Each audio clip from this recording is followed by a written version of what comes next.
Selamat datang ke Bantuan MY, saluran anda untuk info terkini bantuan rakyat Malaysia. Assalamualaikum dan salam sejahtera. Hari ini kita bawakan perkembangan terkini berkenaan bayaran STR bagi kawasan pedalaman Sabah.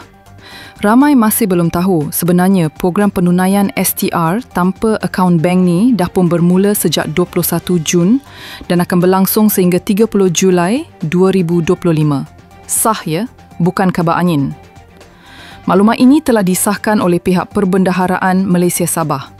Program ni khas untuk penerima STR yang tiada akaun bank. Mereka boleh hadir ke lokasi yang ditetapkan untuk buat penunaian secara tunai di kaunter.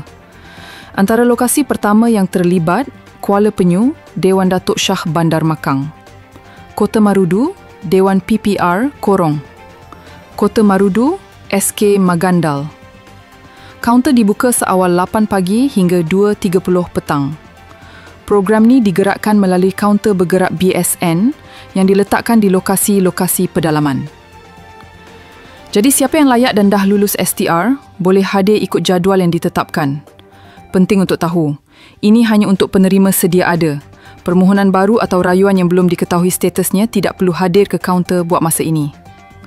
Dalam masa yang sama, program ini turut sediakan pelbagai perkhidmatan lain.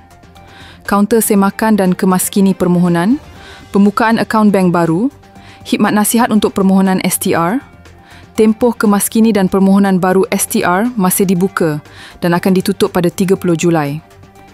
Jadi siapa yang belum kemaskini, cepat-cepat uruskan sebelum tarikh tutup. Akhir sekali, untuk kawasan Semenanjung, belum ada makluman rasmi setakat ini. Program awal di Sabah ni mungkin sebab faktor logistik dan geografi yang berbeza.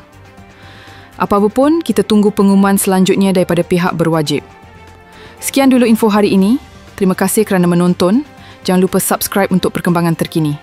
Kita jumpa lagi dalam video seterusnya. Assalamualaikum dan salam hormat.